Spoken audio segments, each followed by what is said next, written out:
भीग जानो प्यार के संगीत में। ಹಲೋ ಫ್ರೆಂಡ್ಸ್, ನಮಸ್ತೆ. Welcome back to my YouTube channel creative girl Ramya. ಇವತ್ತು ನಾನು ಸಿಂಪಲ್ಲಾಗಿ ಒಂದು ಕುರ್ತಿನ ಸ್ಟಿಚ್ ಮಾಡ್ಕೊಳ್ಳೋದು ಯಾವ ರೀತಿ ಅಂತ ತೋರಿಸ್ತಾ ಇದ್ದೀನಿ. ಆ್ಯಂಡ್ ಕಟಿಂಗ್ ಆ್ಯಂಡ್ ಸ್ಟಿಚಿಂಗ್ ಕೂಡ ತೋರಿಸ್ತಾ ಇದ್ದೀನಿ. ಇದು ಒಂದು ಪಿಂಟ್ರೆಸ್ಟ್ ಇನ್ಸ್ಪೈರ್ಡ್ ಕುರ್ತಿ ಆಗಿರುತ್ತೆ.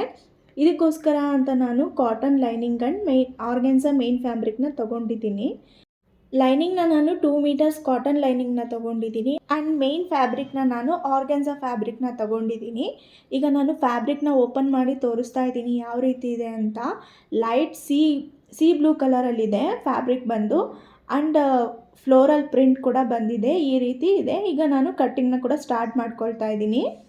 ಫಸ್ಟು ನಾನು ಲೈನಿಂಗ್ನ ಕಟ್ ಮಾಡ್ಕೊಳ್ತಾ ಇದ್ದೀನಿ. 4 ಫೋಲ್ಡಿಂಗ್ಸ್ ಮಾಡಿಕೊಂಡು ನೀಟಾಗಿ ಅರೇಂಜ್ ಮಾಡ್ಕೊಳ್ತಾ ಇದ್ದೀನಿ. ಆ್ಯಂಡ್ ಫುಲ್ ಲೆಂತ್ನ ಕೂಡ ಮಾರ್ಕ್ ಮಾಡ್ಕೊಳ್ತಾ ಇದ್ದೀನಿ. ಈ ಫ್ಯಾಬ್ರಿಕ್ ಫುಲ್ ಲೆಂತ್ ನಾನು 40 ಇಂಚಸ್ ತೊಗೊಳ್ತಾ ಇದ್ದೀನಿ. ಸೊ ಲೈನಿಂಗ್ ಸ್ವಲ್ಪ ಕಡಿಮೆ ಇರಬೇಕಲ್ವ, ಹಾಗಾಗಿ ನಾನು 2 ಇಂಚಸ್ ಕಡಿಮೆ ಮಾಡಿಕೊಂಡು 38ಗೆ ಮಾರ್ಕ್ ಮಾಡ್ಕೊತಾ ಇದ್ದೀನಿ ಫುಲ್ ಲೆಂತ್ನ. ಸೊ ಫಸ್ಟ್ ಈಗ ಮೇಲಿಂದ ಕೆಳಗಡೆಗೆ 38ಗೆ ಒಂದು ಮಾರ್ಕ್ ಮಾಡ್ಕೊಂಡಿದ್ದೀನಿ. ನೆಕ್ಸ್ಟ್ ಶೋಲ್ಡರ್ನ ಮಾರ್ಕ್ ಮಾಡ್ಕೋಬೇಕು. 1/2 ಇಂಚ್ಗೆ ಒಂದು ಲೈನ್ ಹಾಕ್ಕೊಳ್ತಾ ಇದ್ದೀನಿ ಫಸ್ಟು. ಸ್ಟಿಚಿಂಗೋಸ್ಕರ ಅಂತ 1/2 ಇಂಚ್ ನಾನು ಮಾರ್ಜಿನ್ನ ಬಿಡ್ತಾ ಇದ್ದೀನಿ. ಈಗ ಮೇಲ್ಗಡೆ 1/2 ಇಂಚ್ ಮಾರ್ಜಿನ್ನ ಬಿಟ್ಟಿದ್ವಿ ಅಲ್ಲ, ಅಲ್ಲಿಂದ ನಾನು 14.5ಗೆ ಒಂದು ಮಾರ್ಕಿಂಗ್ನ ತಗೊಳ್ತಾ ಇದ್ದೀನಿ. ಸೊ ಇದು ಬಂದು ನಮ್ಮ ವೇಸ್ಟ್ ಲೈನ್ ಆಗಿರುತ್ತೆ. ಸೊ ಎರಡೂ ಕಡೆ ಈ ರೀತಿ ಡಾಟ್ ಇಟ್ಕೊಂಡು ನಾನು ಸ್ಕೇಲಿಂದ 2 ಡಾಟ್ಸ್ನ ಜಾಯಿನ್ ಮಾಡ್ಕೋತೀನಿ.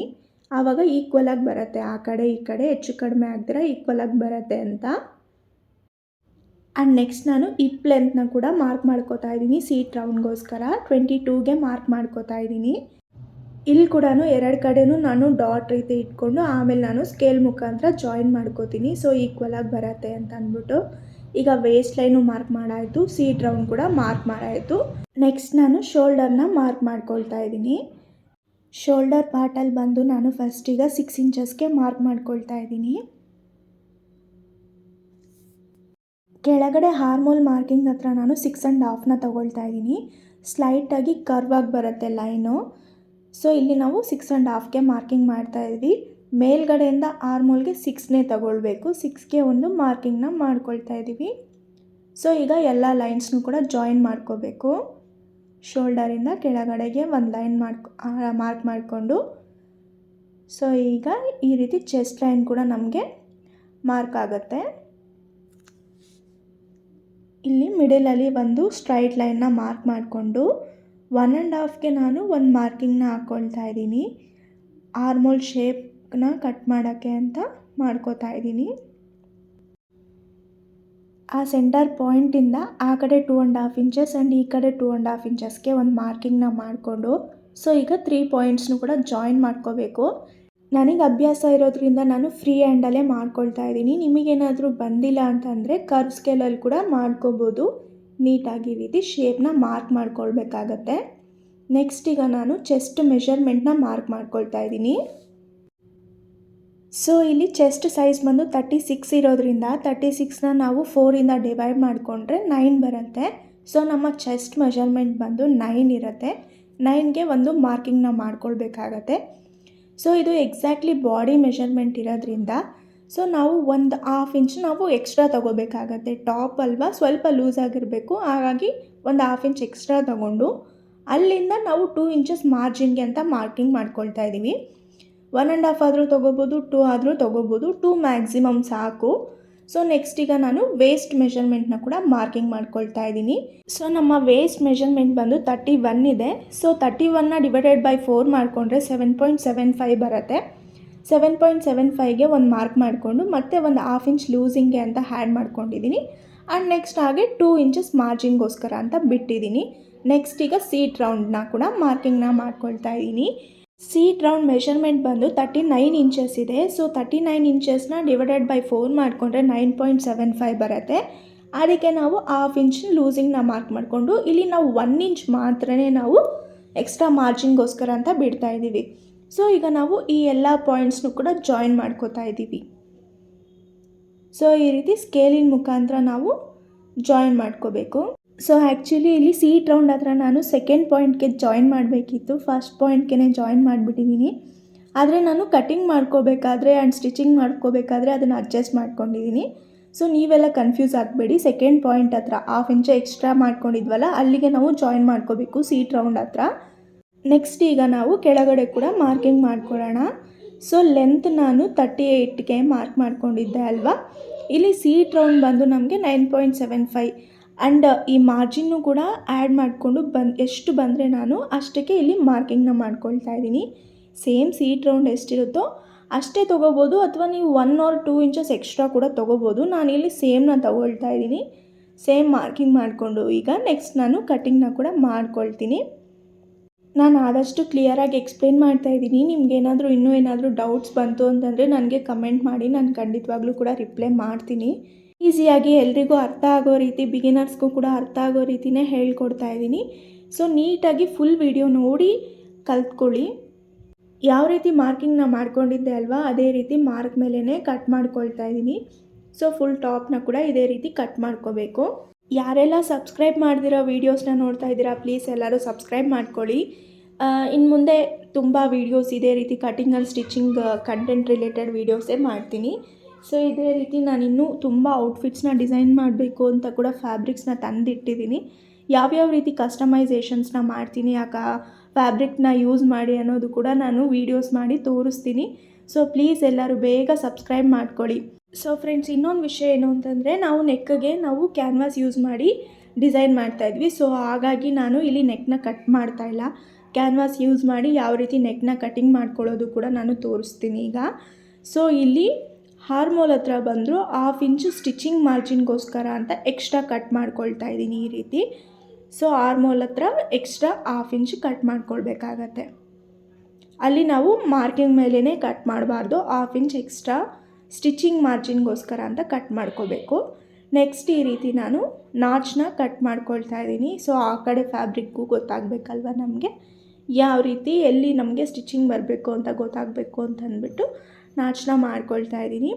ಚೆಸ್ಟ್ ಹತ್ರ, ವೇಸ್ಟ್ ಹತ್ರ ಆ್ಯಂಡ್ ಹಿಪ್ ಲೈನ್ ಹತ್ರ ಕೂಡ ಮಾಡ್ಕೊಳ್ತಾ ಇದ್ದೀನಿ. ಸೊ ಆಲ್ಮೋಸ್ಟ್ ನಮ್ಮ ಟಾಪ್ ಕಟಿಂಗ್ ಕಂಪ್ಲೀಟ್ ಆಯಿತು. ನೆಕ್ ಕ್ಯಾನ್ವಾಸ್ ಕಟಿಂಗ್ನ ಕೂಡ ನಾನು ಆಮೇಲೆ ತೋರಿಸ್ತೀನಿ. ಈಗ ನಾವು ಫ್ರಂಟ್ ಸೈಡು ಆರ್ಮೋಲ್ ಶೇಪ್ನ ಕಟ್ ಮಾಡ್ಕೋಬೇಕಾಗತ್ತೆ. ಸೊ ಈಗ ನಾನು ಸಪ್ರೇಟ್ ಮಾಡ್ತಾಯಿದ್ದೀನಿ. ಫ್ರಂಟ್ ಪಾರ್ಟ್ ಆ್ಯಂಡ್ ಬ್ಯಾಕ್ ಪಾರ್ಟ್ನ ಎರಡೂ ಸಪ್ರೇಟ್ ಮಾಡಿಕೊಂಡು ಬ್ಯಾಕ್ ಪಾರ್ಟ್ನ ನಾನು ಸೈಡ್ಗೆ ಎತ್ತಿಟ್ಬಿಡ್ತೀನಿ. ಸೊ ಫ್ರಂಟ್ ಪಾರ್ಟಲ್ಲಿ ನಾವು ಆರ್ಮೋಲ್ ಶೇಪ್ನ ಡೀಪಾಗಿ ಕಟ್ ಮಾಡ್ಕೋಬೇಕಾಗತ್ತೆ.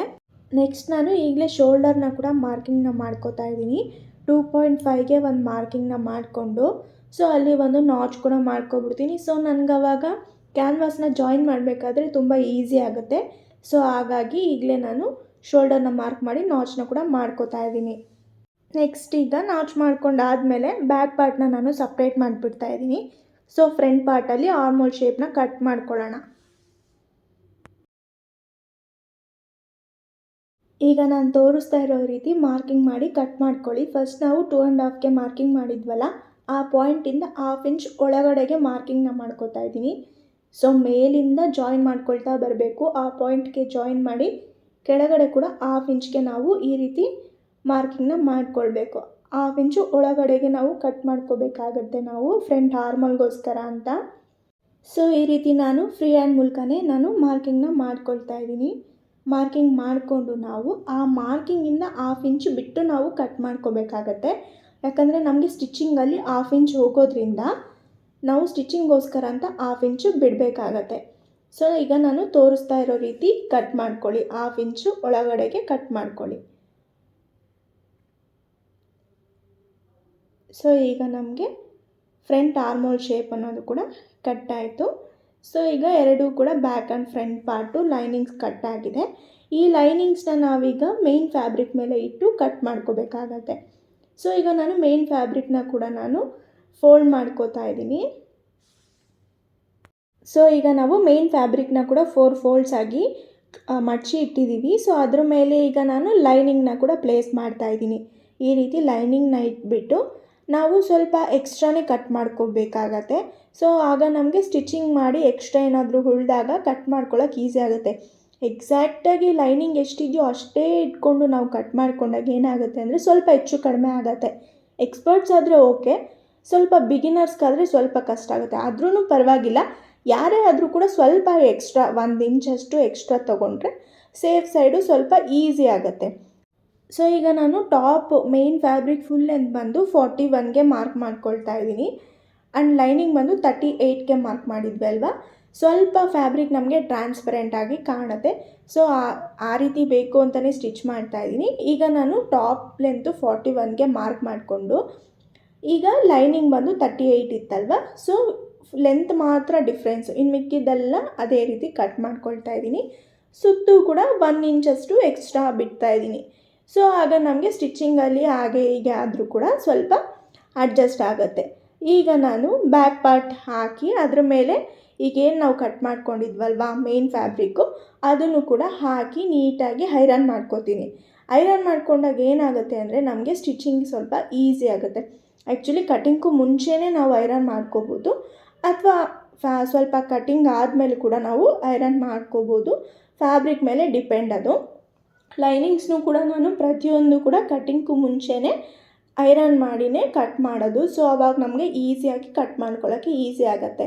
ಈ ಬ್ಯಾಕ್ ಪಾರ್ಟ್ ಆಯಿತು. ಈಗ ಫ್ರಂಟ್ ಪಾರ್ಟ್ ಕೂಡ ನಾನು ಲೈನಿಂಗ್ ಮೇಲೆ ಮೇನ್ ಫ್ಯಾಬ್ರಿಕ್ನ ಇಟ್ಟು ಅರೇಂಜ್ ಮಾಡ್ಕೋತಾ ಇದ್ದೀನಿ. ಅರೇಂಜ್ ಮಾಡಿದ್ದಾಗಿದ್ಮೇಲೆ ಈ ರೀತಿ ನಾನು ಫೋಲ್ಡ್ ಮಾಡಿ ಸೈಡ್ಗೆ ಎತ್ತಿಡ್ತಾ ಇದ್ದೀನಿ. ನೆಕ್ಸ್ಟ್ ನಾವು ಸ್ಲೀವ್ಸ್ನ ಕಟ್ ಮಾಡ್ಕೋಬೇಕು. ಸ್ಲೀವ್ಸ್ಗೆ ಕೂಡ ನಾನು ಲೈನಿಂಗ್ನ ಯೂಸ್ ಮಾಡ್ತಾ ಇದ್ದೀನಿ. ಲೈನಿಂಗ್ ಹಾಕಿಲ್ಲ ಅಂದರೂ ಪರವಾಗಿಲ್ಲ, ಚೆನ್ನಾಗಿರುತ್ತೆ, ತುಂಬ ಚೆನ್ನಾಗಿರುತ್ತೆ. ಬಟ್ ನಾನೀಗ ಲೈನಿಂಗ್ನ ಹಾಕ್ತಾ ಇದ್ದೀನಿ. ಆರ್ಗೆನ್ಜಾ ಫ್ಯಾಬ್ರಿಕ್ಗೆ ಲೈನಿಂಗ್ ಇಲ್ಲ ಅಂದ್ರೇ ತುಂಬ ಚೆನ್ನಾಗಿರುತ್ತೆ. ಬಟ್ ಈಗ ನಾನು ಲೈನಿಂಗ್ನ ಕೂಡ ಯೂಸ್ ಮಾಡ್ತಾ ಇದ್ದೀನಿ ಸ್ಲೀವ್ಸ್ಗೆ. ಈಗ ಸ್ಲೀವ್ಸ್ಗೆ ನಾನಿಲ್ಲಿ ಉಳಿದಿರೋ ಫ್ಯಾಬ್ರಿಕ್ನ 4 ಫೋಲ್ಡ್ಸ್ ಮಾಡಿ ಇಟ್ಕೊಂಡಿದ್ದೀನಿ. ಕೆಳಗಡೆ ಮಾರ್ಜಿನ್ ಅಂತ 1/2 ಇಂಚ್ ತೊಗೊಂಡಿದ್ದೀನಿ ಸ್ಟಿಚಿಂಗ್ ಮಾರ್ಜಿನ್ಗೆ ಅಂತ. ಆ್ಯಂಡ್ ಈಗ ಸ್ಲೀವ್ ಲೆಂತ್ನ ಕೂಡ ಮಾರ್ಕ್ ಮಾಡ್ಕೋತಾ ಇದ್ದೀನಿ. 10 ಇಂಚಸ್ ನನಗೆ ರೆಡಿ ಇದೆ. ಸೊ 10 ಇಂಚಸ್ಗೆ ಮಾರ್ಕಿಂಗ್ನ ಮಾಡಿಕೊಂಡು ಈ ಕಡೆ ಕೂಡ ಒಂದು ಮಾರ್ಕಿಂಗ್ನ ಮಾಡಿಕೊಂಡು ಹೆಚ್ಚು ಕಡಿಮೆ ಆಗ್ದಿರ ನೆಕ್ಸ್ಟ್ ನಾನು ಸ್ಕೇಲ್ ಮುಖಾಂತರ ಲೈನ್ನ ಡ್ರಾ ಮಾಡ್ಕೋತಾ ಇದ್ದೀನಿ. ಸೊ ಇಲ್ಲಿ ನಾನು ನಾರ್ಮಲ್ ಸ್ಲೀವ್ನ ಸ್ಟಿಚ್ ಮಾಡ್ತಾ ಇಲ್ಲ, ಸ್ವಲ್ಪ ಡಿಫ್ರೆಂಟಾಗಿ ಸ್ಟಿಚ್ ಮಾಡ್ತಾ ಇದ್ದೀನಿ. ಸಿಂಪಲಾಗಿ 3 ಫ್ರಿಲ್ಸ್ ಬರೋ ರೀತಿ ಸ್ಟಿಚ್ ಮಾಡ್ತಾ ಇದ್ದೀನಿ. ಸೊ ಹಾಗಾಗಿ ಮೇಲ್ಗಡೆ ಬಂದು ಎಕ್ಸ್ಟ್ರಾ 3 ಇಂಚಸ್ ಇದೆ. ಸೊ ಸೈಡಲ್ಲಿ ನಾನು 3.5 ಇಂಚಸ್ಗೆ ಮಾರ್ಕ್ ಮಾಡ್ಕೋತಾ ಇದ್ದೀನಿ. ನಮಗೆ ಎಕ್ಸ್ಟ್ರಾ ಎಷ್ಟು ಫ್ರಿಲ್ಸ್ ಬೇಕೋ ಅದ್ರ ಮೇಲೆ ಡಿಪೆಂಡ್ ಆಗಿ ನಾವು ಎಕ್ಸ್ಟ್ರಾ ಕ್ಲಾತ್ನ ತೊಗೋಬೇಕಾಗತ್ತೆ. ನಾನು ಜಸ್ಟು ಒಂದು 3 ಫ್ರಿಲ್ಸ್ ಸ್ಮಾಲಾಗಿ ಕೊಡೋಣ ಅಂತ ಇದ್ದೀನಿ. ಸೊ ಹಾಗಾಗಿ 3.5ಗೆ ಮಾರ್ಕ್ ಮಾಡಿದ್ದೀನಿ.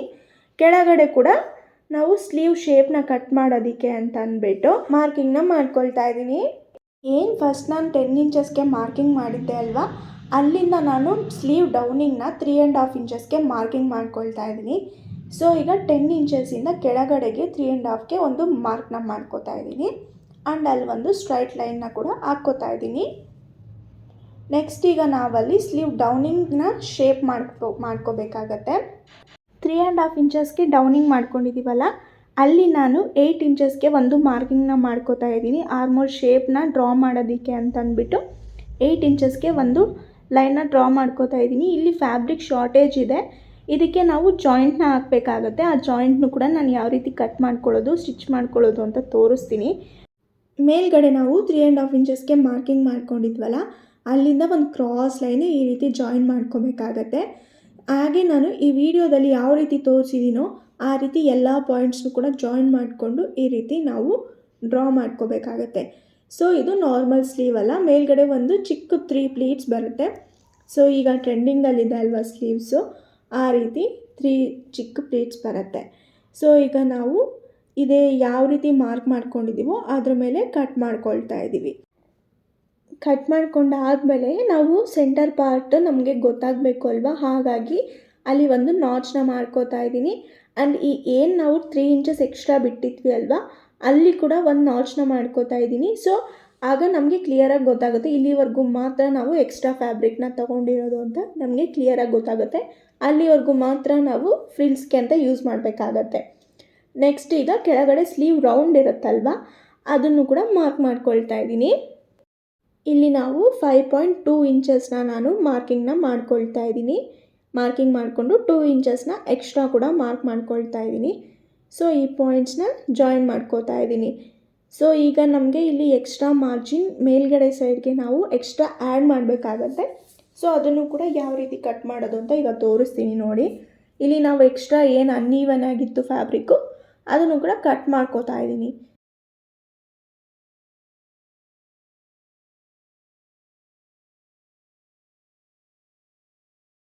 ಒನ್ ಸ್ಲೀವ್ ಫ್ಯಾಬ್ರಿಕಲ್ಲಿ ಜಾಯಿನ್ ಆಗಿರುತ್ತೆ, ಆ ಜಾಯಿನ್ನ ನಾನು ಓಪನ್ ಮಾಡ್ಕೊತಾ ಇದ್ದೀನಿ.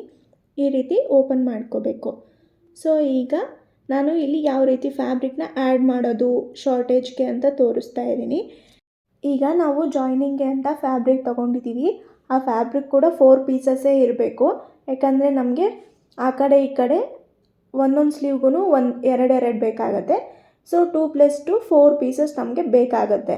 ಈ ರೀತಿ ನಾವು ಈಗ ನಾನು ತೋರಿಸೋ ರೀತಿ ಈಗ ಮಾರ್ಕ್ ಮಾಡಿಕೊಂಡು ಕಟ್ ಮಾಡ್ಕೋಬೇಕಾಗತ್ತೆ.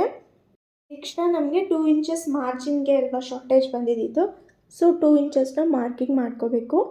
ಕೆಳಗಡೆ ನಾವೇನು ಸ್ಲೀವ್ ರೌಂಡ್ನ ಮಾರ್ಕಿಂಗ್ ಮಾಡ್ಕೊಂಡಿರ್ತೀವಿ ಅಲ್ಲಿಂದ ಒಂದು ಸ್ಟ್ರೈಟ್ ಲೈನ್ನ ಹಾಕ್ಕೋಬೇಕಾಗತ್ತೆ. ಹಾಕ್ಕೊಂಡು ನಾವು ಅದನ್ನು ಕಟ್ ಮಾಡ್ಕೋಬೇಕು.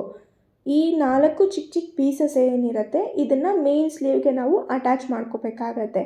ಯಾವ ರೀತಿ ಅಟ್ಯಾಚ್ ಮಾಡೋದು ಕೂಡ ನಾನು ತೋರಿಸ್ಕೊಡ್ತೀನಿ. ಈ ರೀತಿ ಕಟಿಂಗ್ ಮಾಡಿಕೊಂಡು ಈಗ ನಮಗೆ ಫುಲ್ ಸ್ಲೀವ್ ರೆಡಿ ಆಗುತ್ತೆ. ಈ ರೀತಿ ಅಟ್ಯಾಚ್ ಮಾಡ್ಕೊಂಡಾಗ ನೋಡಿ ನೀವೇ ಕ್ಲಿಯರಾಗಿ ಗೊತ್ತಾಗ್ತಿದೆ ಅಲ್ವಾ, ಫುಲ್ ಸ್ಲೀವ್ ಈಗ ರೆಡಿ ಆಗಿದೆ. ಈ 4 ಪೀಸಸ್ನ ನಾವು ಈ ಮೇನ್ ಫ್ಯಾಬ್ರಿಕ್ಗೆ ಅಟ್ಯಾಚ್ ಮಾಡ್ಕೋಬೇಕು. ನೆಕ್ಸ್ಟ್ ಈಗ ನಾವು ಫ್ರಂಟ್ ಸ್ಲೀವ್ ಆರ್ಮೋಲ್ ರೌಂಡಿಂಗ್ನ ಮಾಡ್ಕೋಬೇಕು. 1/2 ಇಂಚ್ ಒಳಗಡೆಗೆ ಮಾರ್ಕಿಂಗ್ನ ಮಾಡ್ಕೋಬೇಕಾಗತ್ತೆ. ಸೊ ಒಂದು ಸೈಡ್ ಬಂದು ಬ್ಯಾಕ್ ಸ್ಲೀವ್ ಆಗುತ್ತೆ, ಇನ್ನೊಂದು ಸೈಡ್ ಬಂದು ಫ್ರಂಟ್ ಸ್ಲೀವ್ ಆಗುತ್ತೆ ಅಲ್ವಾ. ಫ್ರಂಟ್ ಸೈಡ್ ಸ್ಲೀವ್ ಬಂದು ಈ ರೀತಿ 1/2 ಇಂಚ್ ಒಳಗಡೆಗೆ ನಾವು ಮಾರ್ಕಿಂಗ್ನ ಮಾಡಿಕೊಂಡು ಕಟ್ ಮಾಡ್ಕೋಬೇಕಾಗತ್ತೆ. ಈ ರೀತಿ ಶೇಪ್ನ ಕೊಟ್ಕೊಂಡು ನಾನು ಯಾವ ರೀತಿ ತೋರಿಸ್ತಾ ಇದ್ದೀನಲ್ವ ಇದೇ ರೀತಿ ಕಟ್ ಮಾಡಿಕೊಂಡು ಅಲ್ಲಿ ಕೂಡ ಒಂದು ನಾಚ್ ಹಾಕ್ಕೋಬೇಕಾಗುತ್ತೆ. ಸೊ ಅವಾಗ ನಮಗೆ ಈಸಿಯಾಗಿ ಗೊತ್ತಾಗುತ್ತೆ ಈ ಸೈಡೇ ನಾವು ಆರ್ಮೋಲ್ ಶೇಪ್ನ ಕಟ್ ಮಾಡಿರೋದು ಅಂತ. ಇಲ್ಲಾಂದರೆ ನಮಗೆ ಕನ್ಫ್ಯೂಸ್ ಆಗುತ್ತೆ ಯಾವ ಸೈಡ್ ಕಟ್ ಮಾಡಿದ್ದೀವಿ ಅಂತ ಅಂದ್ಬಿಟ್ಟು ಕನ್ಫ್ಯೂಸ್ ಆಗುತ್ತೆ. ಸೊ ಈಗ ಸ್ಲೀವ್ ಕಟ್ಟಿಂಗ್ ಕೂಡ ಕಂಪ್ಲೀಟ್ ಆಯಿತು. ಸೊ ಈಗ ಲೈನಿಂಗ್ ಯಾವ ರೀತಿ ಕಟ್ ಮಾಡಿದ್ನೋ ಅದೇ ರೀತಿ ಮೇನ್ ಫ್ಯಾಬ್ರಿಕ್ನ ಇಟ್ಟು ಕೂಡ ನಾನು ಕಟ್ ಮಾಡ್ಕೋತೀನಿ ಸ್ಲೀವ್ಸ್ನ. ಸೊ ಸ್ಲೀವ್ಸ್ ಮೇನ್ ಫ್ಯಾಬ್ರಿಕ್ ಏನು ಅಟ್ಯಾಚ್ಮೆಂಟ್ ಏನು ಬರೋದಿಲ್ಲ, ಯಾಕಂದರೆ ಫ್ಯಾಬ್ರಿಕ್ ಜಾಸ್ತಿನೇ ಇರೋದ್ರಿಂದ ನೀಟಾಗಿ ಫುಲ್ ಸ್ಲೀವ್ ಬರುತ್ತೆ. ಸೊ ಈಗ ನಾನು as it is main fabric ಮೇಲೆ ಲೈನಿಂಗ್ ಫ್ಯಾಬ್ರಿಕ್ನ ಇಟ್ಟು ಕಟಿಂಗ್ನ ಮಾಡ್ಕೊಳ್ತಾ ಇದ್ದೀನಿ. ಸೊ ಈ ರೀತಿ ಕಟ್ ಮಾಡ್ಕೊಂಡ್ಮೇಲೆ ಸ್ಲೀವ್ಸ್ ಕಟ್ಟಿಂಗು ಕೂಡ ಆಯಿತು, ಬಾಡಿ ಪಾರ್ಟ್ ಕಟ್ಟಿಂಗ್ ಕೂಡ ಆಯಿತು. ಈಗ ಇಲ್ಲಿ ಸ್ಲೀವ್ಸಲ್ಲಿ ಲೈನಿಂಗ್ ಪಾರ್ಟ್ಗೆ ಇನ್ನೂ ಕೂಡ ನಾವು ಅಟ್ಯಾಚ್ಮೆಂಟ್ನ ಮಾಡಿಲ್ಲ, ಆದರೂ ಕೂಡ ನಾವು ಮೇನ್ ಫ್ಯಾಬ್ರಿಕ್ನ ಎಕ್ಸ್ಟ್ರಾ ಕಟ್ ಮಾಡ್ಕೋಬೇಕು. ಅಲ್ಲಿ ಎಷ್ಟಿದೆಯೋ ಅಷ್ಟೇ ಕಟ್ ಮಾಡಿಕೊಂಡ್ರೆ ಆಗ ಮೇನ್ ಫ್ಯಾಬ್ರಿಕ್ ಕೂಡ ನಮಗೆ ಕಡಿಮೆ ಬಂದುಬಿಡುತ್ತೆ. ಸೊ ಆ ರೀತಿ ಮಾಡೋಕ್ಕೆ ಹೋಗಬಾರ್ದು. ಸ್ಲೀವ್ ಈಗಲೇ ಅಟ್ಯಾಚ್ ಆಗಿರದೆ ಹೋಗಲಿ ಲೈನಿಂಗ್ ಪಾರ್ಟು, ನಾವು ಈಗ ಫುಲ್ಲು 2 ಇಂಚಸ್ ಎಕ್ಸ್ಟ್ರಾ ಏನು ನಮಗೆ ಕಮ್ಮಿ ಬಂದಿತ್ತು ಮೇನ್ ಫ್ಯಾಬ್ರಿಕಲ್ಲಿ ನಾವು ಅದನ್ನು ಫುಲ್ ತಗೋಬೇಕಾಗತ್ತೆ. ನೋಡಿ ಇಲ್ಲಿ ನಾನು ಕ್ಲಿಯರಾಗಿ ತೋರಿಸ್ತಾ ಇದ್ದೀನಿ. ಎಕ್ಸ್ಟ್ರಾ ನಾವು ಕಟ್ ಮಾಡ್ಕೋಬೇಕಾಗತ್ತೆ. ಇಲ್ಲಿ ನಮಗೆ ಲೈನಿಂಗಲ್ಲಿ 2 ಇಂಚಸ್ ಕಮ್ಮಿ ಬಂದಿತ್ತಲ್ವ, ಅದನ್ನು ಮೇನ್ ಫ್ಯಾಬ್ರಿಕಲ್ಲಿ ಕಡಿಮೆ ಆಗದಿರ ಎಕ್ಸ್ಟ್ರಾನೇ ತಗೋಬೇಕಾಗತ್ತೆ. ಆವಾಗ ನಮಗೆ ಜಾಯಿಂಟ್ ಏನು ಬೀಳೋದಿಲ್ಲ ಮೇನ್ ಫ್ಯಾಬ್ರಿಕ್ಗೆ. ಸೊ ಈ ರೀತಿ ಲೈನಿಂಗ್ ಯಾವ ರೀತಿ ಇದ್ದರೆ ಆ ರೀತಿ ಸ್ವಲ್ಪ ಎಕ್ಸ್ಟ್ರಾ ಕಟ್ ಮಾಡ್ಕೋಬೇಕಾಗತ್ತೆ. ಆವಾಗ ಸ್ಟಿಚ್ಚಿಂಗಲ್ಲಿ ಹೆಚ್ಚು ಕಡಿಮೆ ಆದರೂ ಕೂಡ ನಮಗೆ ಫ್ಯಾಬ್ರಿಕ್ ಸ್ವಲ್ಪ ಎಕ್ಸ್ಟ್ರಾ ಇರೋದ್ರಿಂದ ಏನೂ ಪ್ರಾಬ್ಲಮ್ ಆಗದಿರ ನಾವು ನೀಟಾಗಿ ಫಿನಿಶಿಂಗ್ನ ಮಾಡ್ಕೋಬೋದು. ಈ ಎಕ್ಸ್ಟ್ರಾಸ್ನು ಕೂಡ ನಾನು ಜಾಯಿನ್ ಮಾಡೋದನ್ನ ತೋರಿಸ್ತೀನಿ. ಈಗ ಸ್ಲೀವ್ ಕಟ್ಟಿಂಗ್ ಆಗಿದೆ.